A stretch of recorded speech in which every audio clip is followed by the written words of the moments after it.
Welcome, everyone. It's 9 o'clock. It's time for Sunday morning talk shows and Sunday morning Meet the Press, and we're delighted you're all here bright and early. Particular welcome to our sponsors, many of which are here this morning and some are streaming in. We wanted to let you know, as you can see, that Senator Amy Klobuchar could not get here yesterday because the Senate was still in session. They're voting on the infrastructure bill, and it was impossible to get away. Thanks to our fabulous tech team here, they very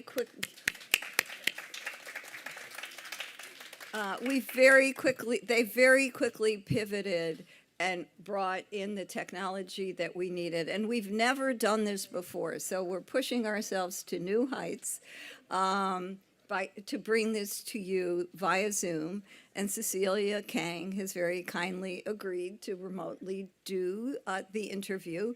We will have the opportunity for questions, so we'll treat it as if she's really here. So first of all, I want to say welcome, Senator Klobuchar, and welcome all of you. Thank you so much for supporting the festival.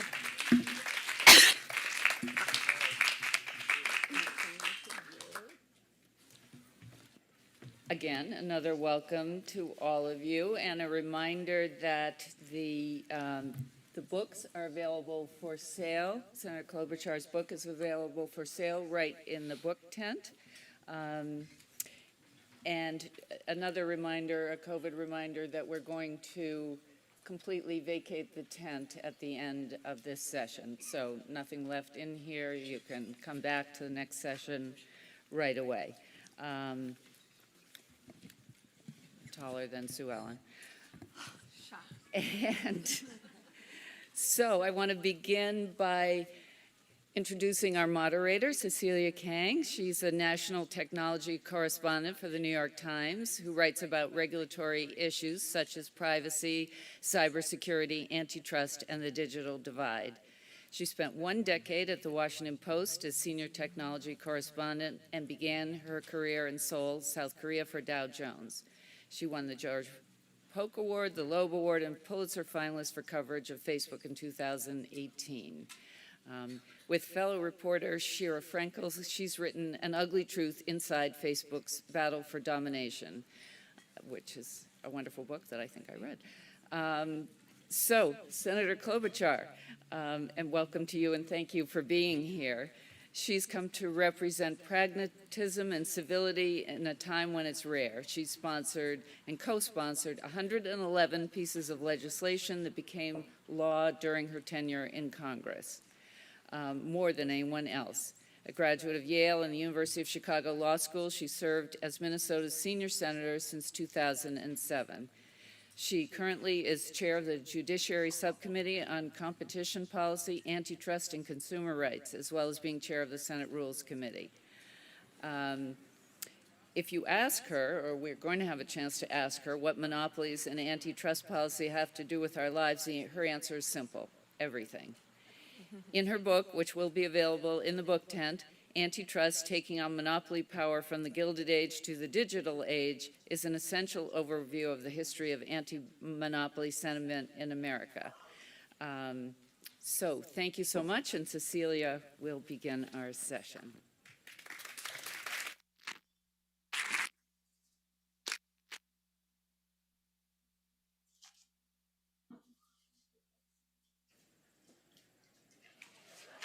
Senator Klobuchar, hello, good morning.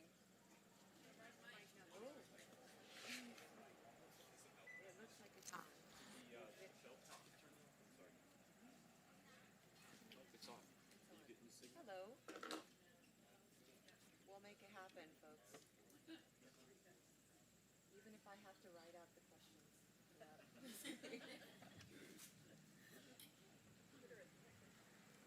Hello, hello. Hello.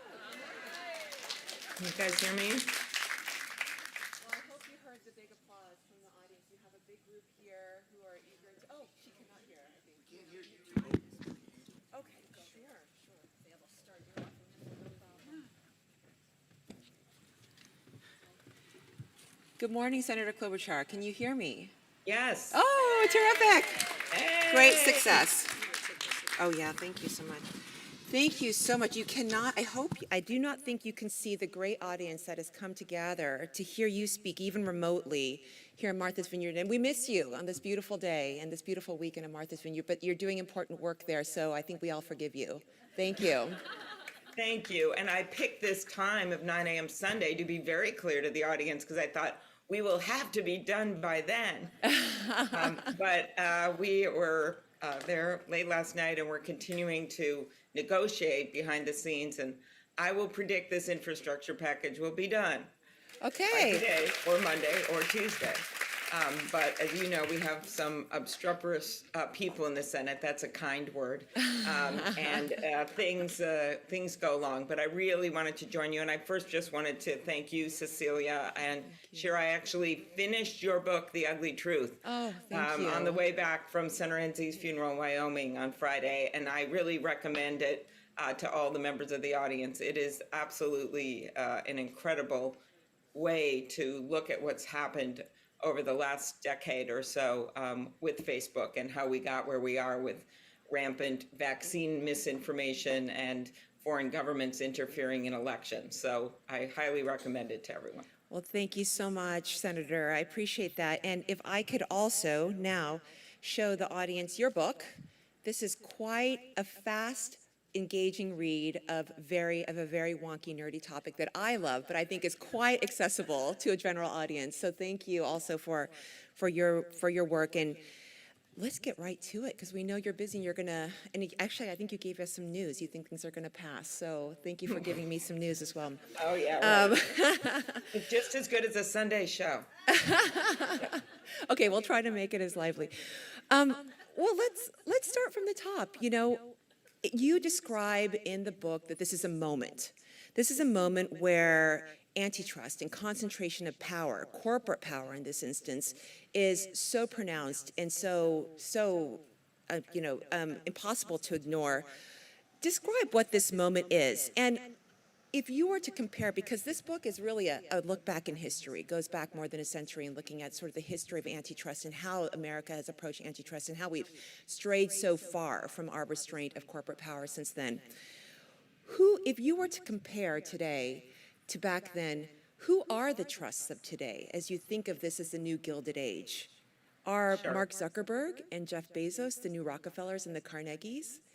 How are things different or similar? Okay, well, when you go back in American history, and I know there's a lot of great historians on Martha's Vineyard and a lot of time for reading books, this piece of the book, of my book, was probably the part I was most proud of because to bring what happened then to today makes you realize that Americans over time really took on monopoly power. And sometimes it was farmers with pitchforks, sometimes it was state legislators who eventually decided it wasn't enough to do it state by state and went to Washington, which is something, by the way, that's happening right now in many contexts, from voting to antitrust. And then sometimes it was union workers protesting in Chicago. And eventually such a cauldron was created of people saying, wait, this isn't fair. I'm paying too much, or I'm not getting the innovation I want, and I want to get something new. And I came to America, many people would say, because I believe in capitalism and entrepreneurship. And that's the premise that people have to look at this from. If you believe in a competitive market, what we have right now in so many sectors is not that. Some sectors still are highly competitive, but in so many sectors, and you ask which ones, who are the new Gilded Age companies? Well, the first is obviously tech. Example, app stores. Average American spends over 4 hours a day on mobile apps, and that would be you out there in the audience.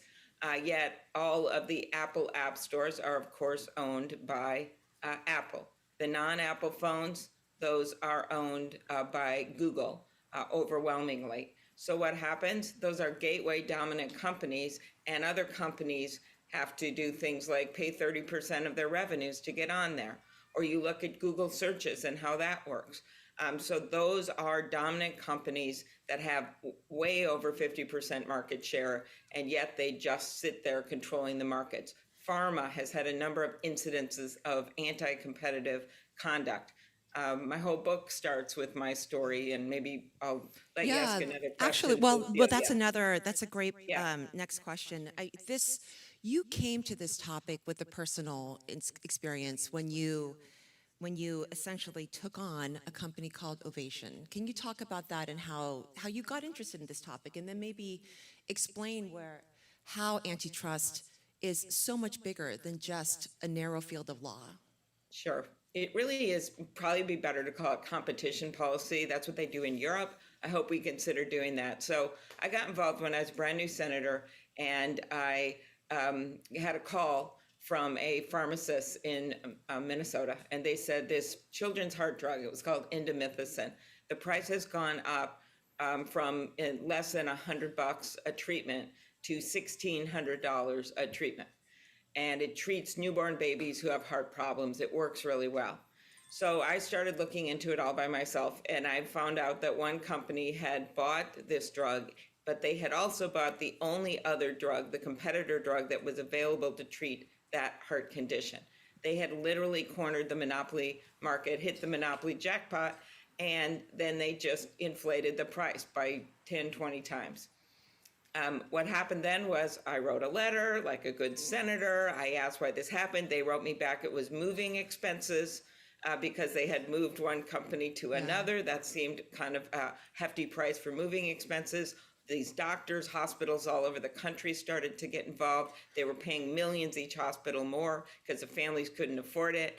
The FTC, I held up the vial of the drug at a hearing.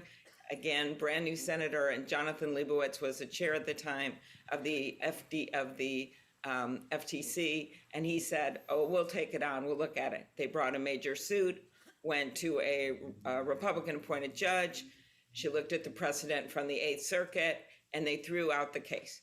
The case was criticized, the result, but the decision was made because of the status of the Eighth Circuit that there's no way it could be won. So it was at that moment I realized every children's hospital in the country, every pediatrician, every heart doctor, a U.S. senator, all these families with kids could not take on this grotesque abuse of monopoly power.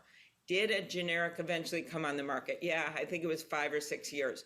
But during that entire time, they raked in 20 times what they should have. That is the classic problem when you don't have aggressive enforcement of antitrust laws or laws that work. So, Senator, that's a great example of where there was will in Congress as well as at the federal agencies that enforce antitrust laws. We're seeing this really remarkable movement right now where there is agreement in Washington, believe it or not, on an issue, and it is antitrust. There is a general agreement that there is too much corporate concentration of power in the marketplace, particularly when it comes to big tech. And so you have senators like Amy Klobuchar and other members of Congress, as well as new enforcement agency heads like Lena Khan at the Federal Trade Commission, Jonathan Cantor, who was nominated for the DOJ, as well as folks in the White House who have very similar point of views as you do, where they believe that there needs to be sweeping new ideas and new thoughts when it comes to competition policy, and they want to be more aggressive. However, so we see the will again. However, you mentioned that this case with Ovation was thrown out by the Eighth Circuit. Very recently, a case by the Federal Trade Commission to break up Facebook was also essentially thrown out by a federal court as well. So talk about that tension. The will is there. There's a lot of interest, and there's even bipartisan interest, and yet the courts are not quite caught up to where you all are thinking. Exactly. One of my favorite examples of where we are with consolidation and why this is so important is one that actually John Oliver did. He did a whole segment on consolidation. And at the very end, he said, if all of this is enough to make you want to die, good luck. And then these 3 coffins came up on the screen. He said, there's only 3 coffin makers left in America. Ironically, there are only 2 now. One bought the other. And so when you look at this across the board, you realize it's not just about tech. It is a problem of the laws that used to work. Think about the breakup of AT&T, which brought down the price of long distance, helped us to launch this incredibly competitive cell phone industry for so long that got us all these innovations, brought down prices. Those were the glory days of enforcement. What has happened now with antitrust is that more and more conservative court cases have come in that have made it harder and harder. Senator Sherman, who died a long time ago, but the guy from Ohio, he authored the Sherman Act, or many others that were involved in this over time, these laws have nowhere, the way the court precedent has worked, been enforced the way they used to be. So if we think we're just going to wait for Justice Gorsuch to suddenly have an epiphany, I really don't think that's going to happen when you look at their past rulings on the Supreme Court. They ascribe to what we call the Bork theory, which is of course named after after Judge Bork, where he interpreted the antitrust laws in a really unique way, which meant really down the road that you wouldn't be able to get pro-consumer results. So my answer to this, I have many answers about who we should put on the courts, but my answer to this is we can't wait 50 years. We're not going to get anything done on tech that way. What we have to do is to up the enforcement resources so they can be very creative in how they bring these cases. And you're right about some of the people that been put in. Senator Grassley and I just passed our bill through the Senate to add over $100 million to the agencies. But the second piece of it is changing the laws. The antitrust laws has changed over and over time. It's not a radical thing to do so that we're as sophisticated as the companies that we're trying to regulate. And that's a big part of my book. I make the case for how we can change the laws. And as you know, there's interesting bills right now. Senator Grassley and Lee have one that has some commonality, not all, with a bill that I just introduced with Senator Warner and Blumenthal and many others. That's a more sweeping approach to the antitrust laws. You've got bipartisan work in the House going on with tech. Senator Cornyn and Blumenthal and Grassley and I just did a series of patent reform bills when it comes to pharma. There's meatpacking issues. So there is literally this movement being built. But I will be honest, usually when that happens, you pass things. In this case, it's like a game of congressional whack-a-mole because around every corner of the Hart Building or the U.S. Capitol, there is some interest that wants to stop us because they want to maintain a monopoly. These are the richest companies in the world. If you want to do something about it, like divesting assets, let's take Instagram, WhatsApp, and looking at it and making that decision, or if you want to say, no, you can't self-preference your product at the top of a search engine over other things, they're going to fight it every step of the way. Yeah, because your book goes so much into history, maybe you can provide a little bit of optimism for this audience in that you do say, there's this one quote that I want to pull out. You said, we can change the rules of the game. Looking back through American history shows us that anti-monopoly fervor and antitrust enforcements were once our ways out of the mess. Now it is our job to do it again.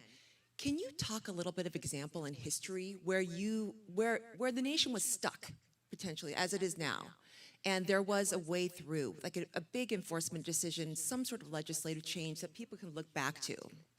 Sure. So when you go back to the early, like the first 100 years of the country, our founders had gone back and forth in letters talking about, should we put anti-monopoly provisions in the Constitution? You had Adam Smith, the godfather of capitalism, warning at that time of the unbridled power of monopolies. And that finally they just said, look, the people will basically take care of this. They did put some things in the Constitution, of course, against what was going on in England, but they said, let's have it. Well, it took about 100 years. So I view this as optimism, Cecilia, because we know it takes time. Yes. And we've been working on this now. I would say this has been going on for 30, 40 years. So, I think we're reaching the moment where it's time to reinvigorate the laws. But then finally what happens is all these farmers get really, really mad about the price of transporting things on trains and how much their input costs are. They start showing up at meetings. The Grange movement has started. You've got intellectuals like Lizzie McGee. That was one of my favorite stories in the book. She started the Monopoly game, and you've maybe heard of that guy Darwin, that it was attributed to him from Atlantic City. It was this woman who was basically a socialist, and she hated monopolies. So she had two versions of the game, the anti-monopoly version that she wanted to feature, and then a pro-monopoly version. And it ended up that this guy Darwin saw the game somewhere, started a version just off of hers, and then Parker Brothers ends up paying him an exorbitant sum for the book, and she got $500. So just the first and only time in history a man took credit for a woman's work. But as that continued on, you saw Teddy Roosevelt literally ride his horse into the White House. That was a metaphor on the issue of antitrust, and he ended up taking on these cases. Northern Trust, involving James J. Hill from Minnesota, actually, where two railroad magnates had decided, instead of competing with each other, which was bringing prices down too much, they would just combine their two railroads into a trust and then pretend that it wasn't, they both didn't own it. That was his first case he took on.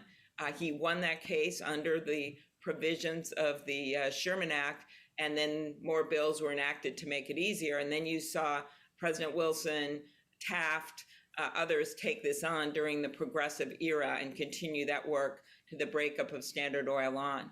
Then there's wars, there's kind of a, there's things happen, the Depression, that make it harder to make this the number one priority. But then it's taken up again, of course, with what they called the Harvard School and the work that went on with the breakup of AT&T, which was an incredibly smart thing for our country.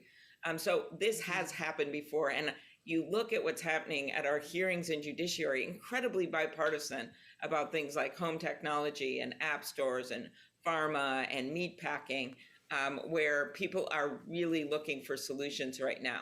And we have a lot against us, but I wouldn't be doing this and wouldn't have written this book, which I love that you say it's readable. That doesn't include the footnotes that my husband did write that part.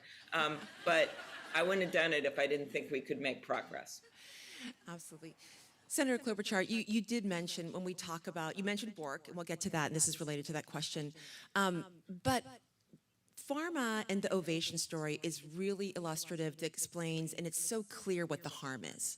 And right now, I think there are, I'm sure you get this question all the time, well, I kind of like that I get cheaper prices on Amazon. I love that Google's free. I love that Facebook's free as well. So can you talk about what the harms are when you think about harm, and maybe outside of the context of the Bork School of just consumer prices going up? Mm-hmm. So in history, what happens a lot with monopolists is they, at first, it's kind of like a lost leader in a store. Prices are lower, and especially for certain items, they're lower. Then the next thing you know, you start, either the prices go up, or more likely in these cases, you end up, because the monopoly sort of controls your mind and what you do and what you click on, you end up buying things that are more expensive, and then you find out, oh, I could have got them cheaper in the store. I think one great example of this is Spotify and Match.com testified in front of us, and one of their problems with being forced to follow the rules of these app stores, where they don't really have a choice on Apple phones or on Android phones, which app store they go to, is they have to pay 30% of their revenue, which of course hurts their customer, to that app store, arbitrarily set by the app store. Then they can't advertise the fact that you could get a lot cheaper rates for the music, for Spotify music, on their own website. You can't even say that. That's not allowed. And then the final thing is, why do you think that Apple has picked out Spotify to do this to and not, say, Uber? Yes. You tell me. There's Apple Music. So all of this means that monopolies, who have a lot of control over things, can use their power and in ways that you can't expect, raise prices. The other thing is that we lose innovation. And I think your book, Cecilia, Ugly Truth, is a great example of that. When you read about how Facebook started and how they did not anticipate in any way how this could be used in so many anti-democratic ways, the exchange of information that were lies, the misinformation on the vaccine, and there was no anticipation of what to do about it. And we are where we are. And why does this matter that they were a monopoly? Well, maybe Instagram or WhatsApp could have developed the bells and whistles to do something about that, to put in better privacy controls. But every single step of the way, where you follow the philosophy of Mark Zuckerberg and his emails, where he once said, I'd rather buy than compete. Or another one that said they may be nascent brands. This one I'm paraphrasing. But basically, in the end, they could be very disruptive to us. Yeah. Tech is supposed to be about disruption. Capitalism and competition is about disruption. You're trying to disrupt the status quo by allowing for competition. And so, all of that leads to this notion that when you lack competition, in the end, and history has shown us this, it hurts you on prices, it hurts you on consumer choice. Workers get hurt because they have less places to go if you only have one company in town that can use their skills, and you don't develop the kinds of innovations that we need right now that aren't just about adding profit at that moment, which is exactly how these companies developed, but instead are about some long-term bells and whistles that could get us to a better place that people would choose to use if they had an option. Thank you, Senator. We did talk about bipartisan agreement when it comes to antitrust. When you dig a little deeper, you realize there actually are some differences. And the differences lie in, from my perspective, what I hear is often from Republicans is these tech companies, and forgive me, I'm concentrating a lot on tech companies, but we will get to other industries as well. The tech companies are so powerful, they are censoring us. Their gatekeeper status is just too strong. It's too dangerous. On the other side, you hear Democrats often say, the fact that misinformation is spread and disinformation is spread so rampantly is symptomatic of their dominance. And as you were saying, that there aren't other innovators and other competitors who can actually safeguard our information better. So we want more and better moderation. So can you talk about speech in the context of antitrust and how Republicans and Democrats come about this differently? And where that leads us in terms of legislation? That's complicated because so much of this was some of the Republican opposition to this. We all know came out of during the Trump era, and I don't say all Republican opposition. I've got a lot of Midwestern Republican senators who talk to me all the time about grocery consolidation, about meat packing consolidation. They're not even focused on that. For them, the solution is some specific legislation in that area, but also what I talked about at the beginning, doing broader things, making it easier to prove up these cases and divest assets when there's an actual monopoly across the board. To me, that's the answer. But there is another thing that went on here. Because of how Trump would sort of go back and forth with the social medias against them, kind of made himself that way. Then he'd get pissed off at them, use them, talk about, remember the whole CNN thing with their involvement and how he went after them. Instead of taking antitrust as is, and he could have done this to care about consolidation, he went at it and went at companies that he didn't like as a political tool. Thankfully, there were some career people in the department that didn't follow suit on some of the things that he said. So out of that came a lot of Republican focus on, well, those companies have liberal people that work for them and they're supporting liberal candidates. So that's what's wrong with them. And so the issue is that we've got to be able to take them on and take away their legal immunity. So what my answer to that, and Mark Warner's answer as someone who spends some time on Martha's Vineyard, by the way, and I've been able to stay at his and Lisa's house there, which is beautiful.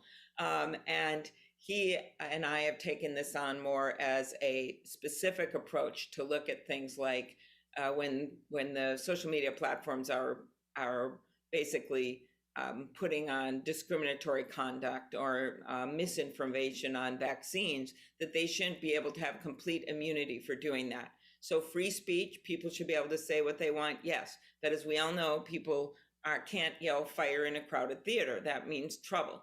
Well, to me, a lot of these things are trouble. So when you have algorithms that are basically, as you so well point out in your book, Cecilia, when you've got algorithms that are trained, like laser focused trained to take hot content that happens to be lies and crazy theories about Hillary Clinton in an election that started by trolls in Russia and spreads it all over the place. I don't think that type of speech is protected. I think that goes into fire in the theater, right? So that's how we have to start looking at it, about what's protected and what's not when it comes to what they do. And it's not easy, but it is the right thing. I also would add, on the antitrust front on consolidation, more and more Republicans, especially with Trump gone, starting to look at it under this framework as well, that it's not just about what the speech is and who's censoring the speech and what's okay to put regulations on. But it's also about that. And then the final area where there could be some agreement is privacy. We're seeing state laws all over the country. The tech companies are now saying, uh-oh, I know we lobbied against federal privacy legislation for over a decade, but now we think we want some because there's too much of a patchwork. That creates an opening, and as long as what we do doesn't hurt the cause, to also create federal privacy legislation.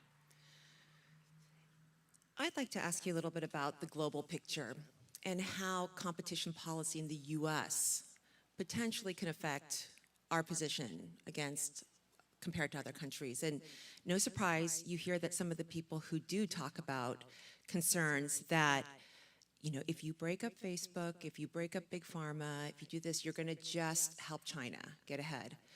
What is your response to this? So these are the kinds of things Mark Zuckerberg will tell Trump, you know, essentially, like, you're going to help TikTok, you know, if you try to break us up. What is your response to that? Because there's a balance to keep in mind. Sure. My response is, we don't want to be China. We have succeeded as a country because of capitalism and because we have competition. I was in the private sector for almost 2 decades, and I'm a big believer in capitalism. And so some of us that are involved in this come at it exactly from that way, that we are better off internationally if we actually are competing. Now, things happen. This is why we have to have trade agreements, and the USMCA is a great example of that. Things happen where certain players like China will subsidize from their government, and that's why I think there is a good call for working with other countries that are your allies to try to say, no, we're not going to allow for that. And that is a very different issue, but then saying, you know what, we are going to go the direction of China so that we only have one big American company in each sector so we can compete with their one big Chinese company that's subsidized by the government. I just think that's a recipe for failure in the end. So that's the piece of it. The second piece is you're starting to see, like Europe, which was way ahead of us, you're starting to see other countries step in globally and say, no, you're not going to be able to do things like that. We are not going to allow you to, have evil people use your networks to put out a bunch of illegally obtained emails 1 week before a presidential campaign to try to change the results, Russia. Or we're going to do something about self-preferencing, as the European Union is attempting to do. Or one of the most interesting recent examples, Australia, when the news organization said, we're going to make the platform start paying for content because they're completely ripping us off. We're losing small newspapers. Does this sound familiar for anyone in the US that knows that we are losing newspapers? And if they have to pay for content, since most people are now getting their news on social media through links, we're going to be better off. What happens? Google and Facebook say, you know what? If you're going to make us pay for content, we are leaving. We're taking our marbles and we're getting off this island. What happened was there was a world outcry about it from leaders here, including myself, from leaders in Europe. And the next thing you know, they back off and they say, well, okay, we'll negotiate over what this charge for content can be. Similar story in the US. Senator Kennedy from Louisiana and I have joined forces with Representative Cicilline and Buck to say news organizations, including broadcast, radio, newspapers, should be able to band together over a 5-year period to negotiate better rates from the biggest companies the world has ever known. We're starting to get big pushback from this. Big surprise, Representative McCarthy, Kevin McCarthy, in a real gut punch, I will admit, came out against the bill, just as when we thought we were starting to build support to actually get it done across the aisle.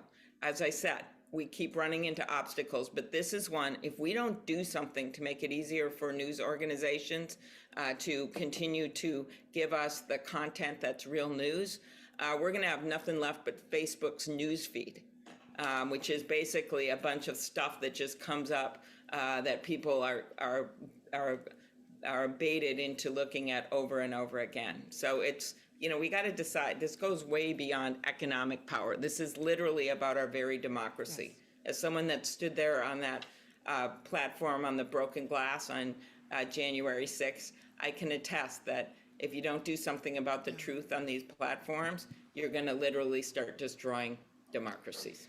We have time for some questions from the audience. There's 2 microphones, and I'll let you, please. Okay. Thank you. I can see everyone in the audience, so I'll wave to you right now. Oh, terrific. Under the Great. tent, it's fun. She can see you I've been also. seeing if people get up and get coffee, and if they come back, it's kind of like a weird audience meter for me. All right. Thank you so much, Senator. We're going to go with questions, and before we wrap up, I do want to, in the book, she has 10 suggestions, recommendations for what you can do, which I thought was amazing. Aside from the 25 recommendations you have for Congress and Washington, you have 10 recommendations. So actually buy the book so you can see these 10 recommendations. But first question. Good morning, Senator. Going from global to local, your book speaks eloquently about the role of Congress and the courts in fighting corporate monopolies.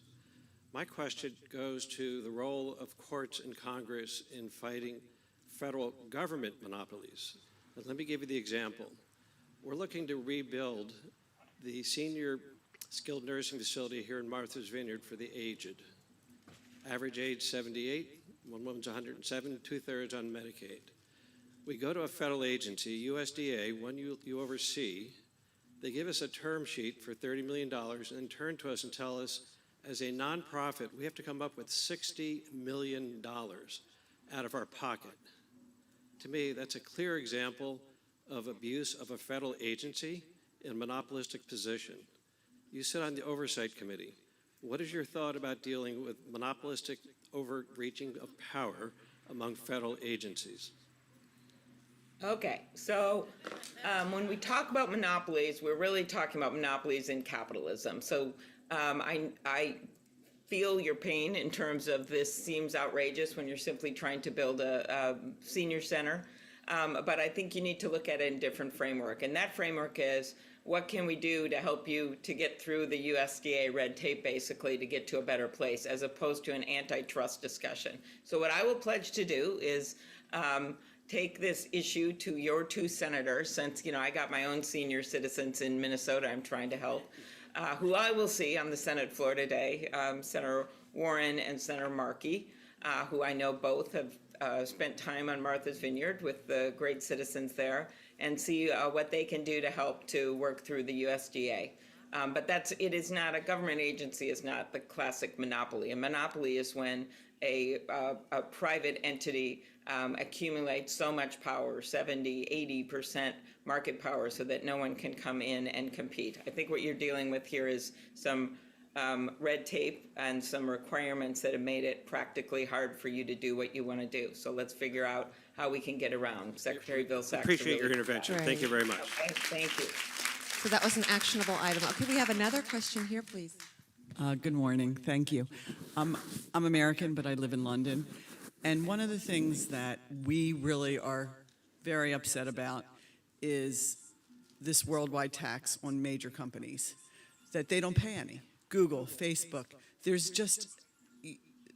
it's absolutely infuriating to people who actually have businesses who have to pay taxes, that these are companies that are not paying taxes and certainly not paying their fair share. So with this multi-trillion-dollar infrastructure bill, don't you think that there would be a will to have some sort of worldwide tax, which is what a lot of Europeans are really pushing for here, and who's going to push that agenda forward? Okay, great question. And one thing I love about your questions here is you're looking at not just the antitrust laws, which, you know, Cecilia and I geeked out on some, but seeing competition policy as a bigger thing than just one thing. And by the way, we didn't talk about it, but that means things like labor organizing, and that means things like making sure you have women and minority get the STEM education they need so you can get more competition. And that means things like tax policy, because if you have tax policy that inordinately hurts the little guys, the little companies, vis-a-vis the big ones, because they can hide all their money somewhere, you've got a huge problem. So I have been a big fan of making changes to international tax laws and worked with Gene Sperling way back on one of the proposals that's in Biden's Building Back Better agenda. That sounds like a bunch of political rhetoric, but there's actually an opportunity to do more on international taxation. Not in this current infrastructure bill. Remember, there was a lot of negotiations across the aisle to get that one done, and it's paid for by leftover money and stuff like that. And we're having a major debate right now on cryptocurrency. I wish we could spend the whole hour on that, Cecilia, which into the late hours of the night we were discussing, a group of us. But the issue is that this international taxation, Janet Yellen actually at the international conference made clear and got a whole bunch of people signed up to this minimal tax idea. And so you can include, you'd like to get agreement from other countries as well in how we do this, but the second infrastructure package that we plan to put the resolution on for this week, right? We're not going to go home and just do this first infrastructure. We're going to get the second one started. That's the child care, the housing. That's where you're going to find the kind of tax changes and pay-fors. And I was a personalist, someone somewhat in the middle here as a moderate in so many ways. When Trump brought those tax cuts, I'm now into companies' taxes overall, no one ever thought the corporate tax rate would go all the way down to 21%. Most of the companies, including the chamber, thought it would end up at 25, 26%, but it went all the way down to 21%. And every percentage point was $1 trillion. And so where we are right now is looking at changing that, as well as closing some of these loopholes that allow companies to hide money overseas and pay no taxes at all. So I think it's a great question, because it just shows to you and why President Biden did this broad competitive agenda, that you have to look at competition that I hope most of you strongly believe in, as I think about all those little shops on the island and all of the things that have made America what it is today, that we can't lose that.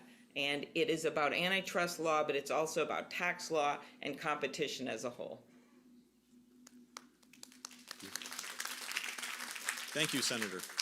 In the context of climate change, we have some enormous oil and gas companies. We have power distribution companies, power generation companies. What are your thoughts about breaking the monopoly hold that these oil and gas and distribution and generation companies have, in the context of we've got to do it pretty quick, not 50 years or 100 years? Right. So I feel a little like Groundhog Day, because in some ways this question you just asked, I don't think anyone would think it related to the last question on international tax, but I think it does. You've got companies that are legacy companies that have been there for a long time. The oil companies for years have gotten all kinds of breaks. And many of us have been trying to take those breaks away, because that's part of when you're a monopoly and you can hire all these lobbyists and you get all this stuff. And then as we see climate change devastating our world and fires like we've never seen before right now in California, Canadian fires keeping my constituents in Minnesota, including in the Twin Cities, that's a long way from Canada, in their houses for days after days after days, because the smoke is just so thick on our beautiful skies that people can't breathe.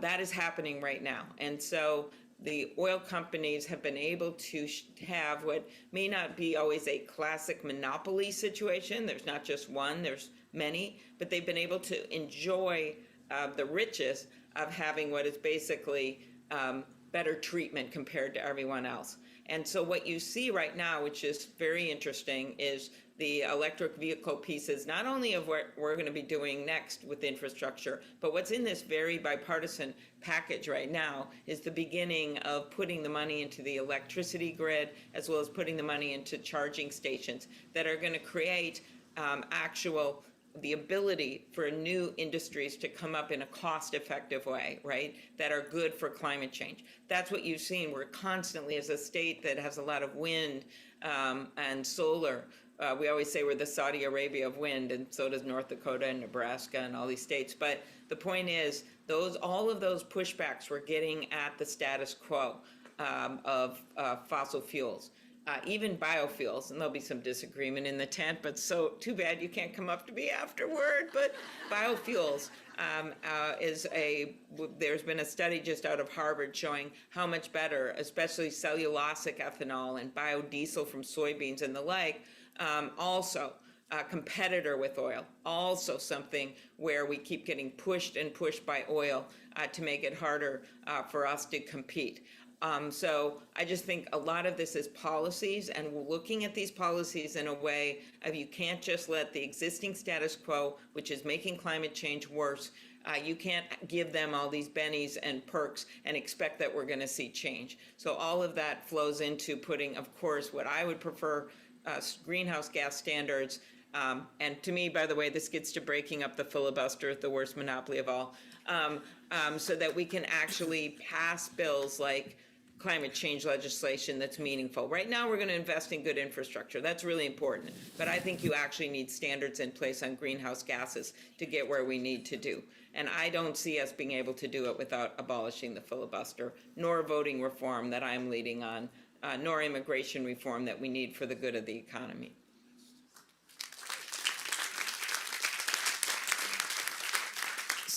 So we do have a little bit more time. I misjudged time a little bit. Please ask your question, then I'm going to actually go back to the geeking out a little bit. I'm sorry. Okay. Well, I can wait if you want. Okay. Thank you, Senator. Thank you for all the work that you've done.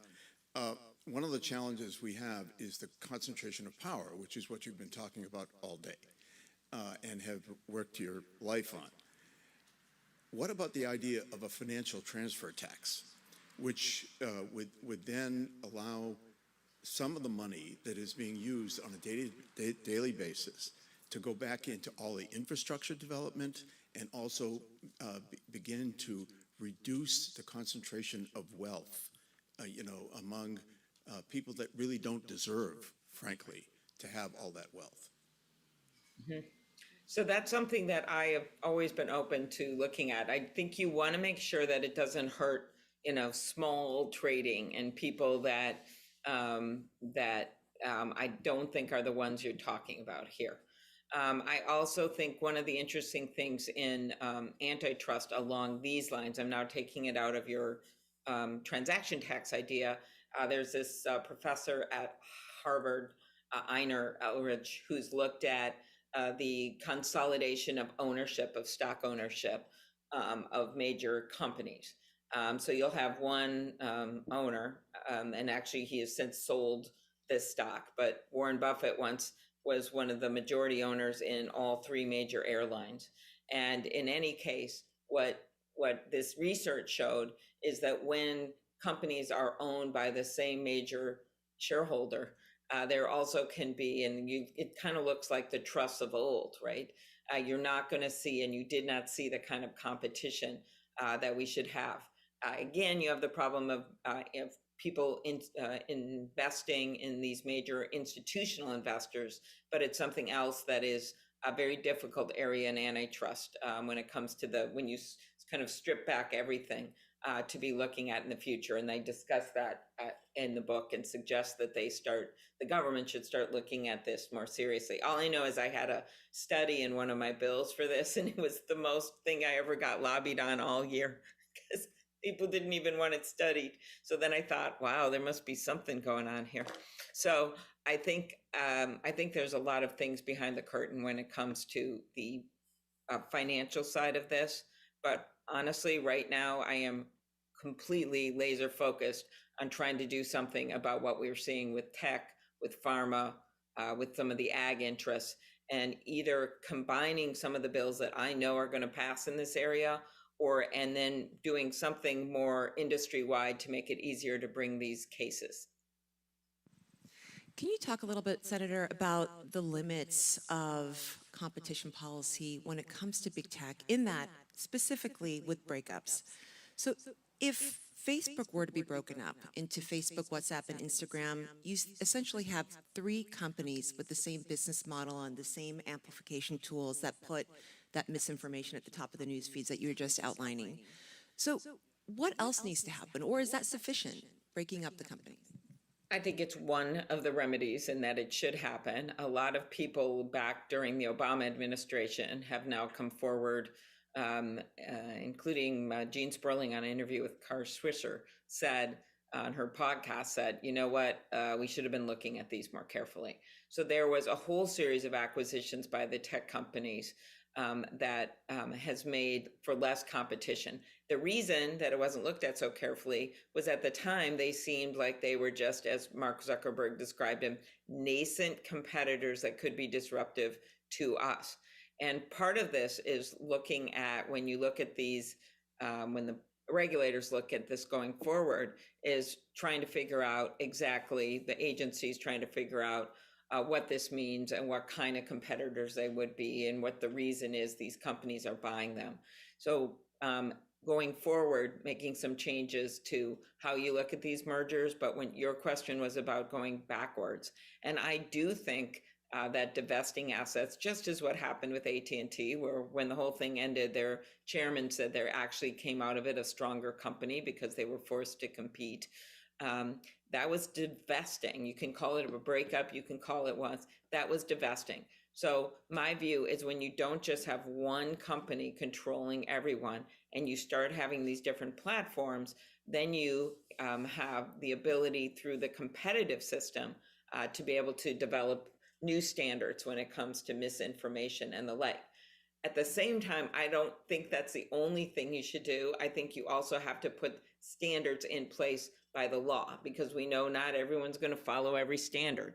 And so if you do both things at once, you allow for a more competitive marketplace and you put some actual standards into law, like, you know, no legal immunity. If you put out in the middle of a public health crisis, this is my bill with Ben Ray, in the middle of a public health crisis, if you put out misinformation and you allow these lies that people are planting microchips in your arm, as I heard from at least 3 of my constituents now, for the reason they won't get a vaccine. That's right. They believe that what they sway. And I asked, well, where did you read that? It's not true. I saw it on Facebook. So, and if you limit the legal liability for some of this stuff, I think you're going to see a way different situation, as well as putting in actual rules for other kinds of disinformation. So, Senator, you did have in the book 10 things that individuals can do. It can feel so powerless when you talk about companies that have more than $1 trillion valuations. In fact, in your book, I think when you wrote it and published, it was just Google, no, maybe it was just Microsoft and Amazon with that valuation. And now Facebook has joined that, as well as, I think, well, Apple. So they're all, I think, around $1 trillion valuations. So can you just talk a little bit about what the audience, if they care about this issue and if they agree with you, what can they do? Sure, exactly. Well, first of all, they have to get involved and ask their representatives to actually come forward and do something about antitrust. I mean, it's just like everything else. They can send emails about it, they can call their offices, and when bills come up, they can ask them to support them and ask them why they're stopping it.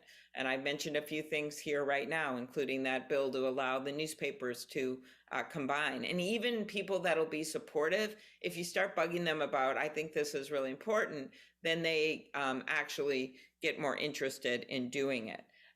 You can follow some of the websites and information and alerts from some of the leading competition platforms, the nonprofits that work on these things. You can, and I list them in my book, you can support local small businesses yourself, right? Pay more attention to who actually owns the companies. You think you're getting a good deal when you go on online travel sites. I bet almost everyone there has done that. Well, what you should know is 90% of all these sites, Kayak, Expedia, all the ones you look at, are owned by only 2 companies, 90% of them. You can report anti-competitive behavior. I know it's like old-fashioned, but report it to your local attorney generals. Right now, the attorney generals across the country are really banding together, regardless of political party, and taking this on. And one of the bills that I'm putting up for markup in judiciary, bipartisan bill, came from all 50 states AGs, because what was starting to happen is they were bringing cases against the tech companies in their states, and the tech companies would remove all of them and send them to California. And so we are looking to put a stop on that. So your local attorney general, even if you don't agree with them politically, that is a good place to start, because there's a lot of action going on that front. And those are just a few of the ideas. Another question. Yes, first of all, I want to say thank you so much for all your hard work, because it's obvious that you're working a lot. So thank you.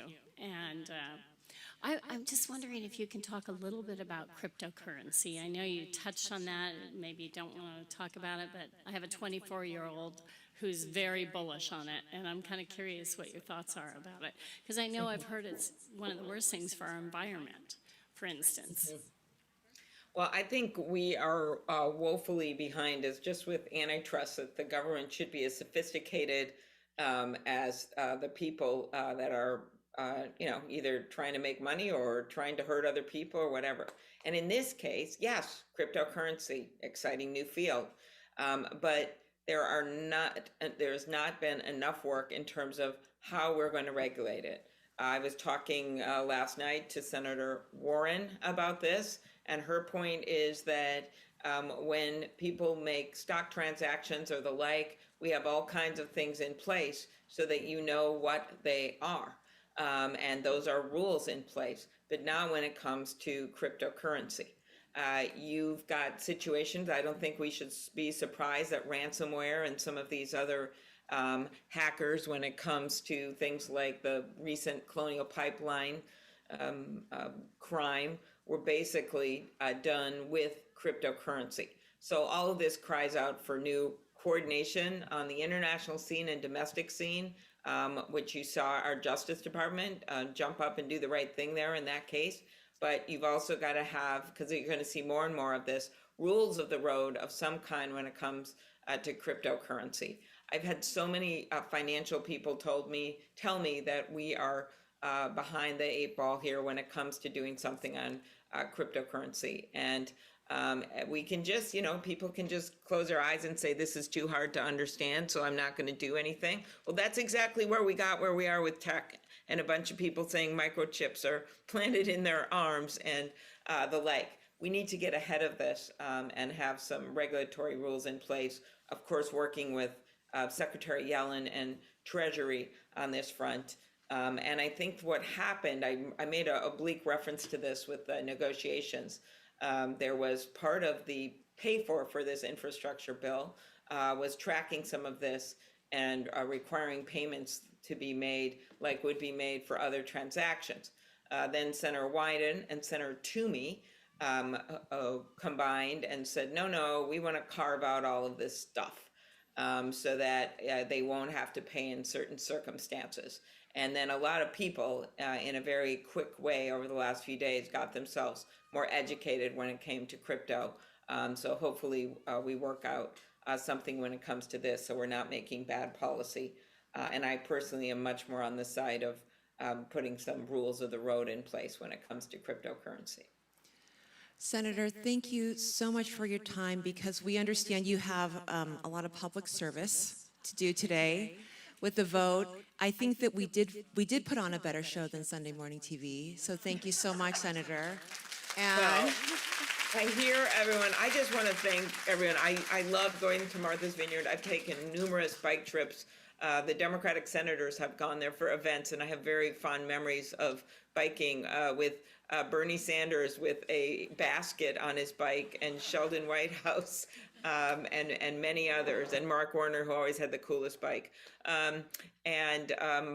trips with my family there and hikes and the like. And so I really wish I could have been there in person. I had a big plan to come, but you know, we all know what it's like. You've got jobs and we've got to get this bill done. And I just appreciate everyone not getting mad at me for not being there in person, because believe me, I would rather be there than in my apartment right now in Washington, D.C.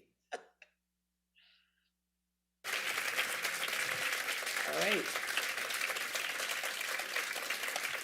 Thank you again and again, Senator Klobuchar, and we look forward to seeing you out on the trail or the bike trail the next time that you're here.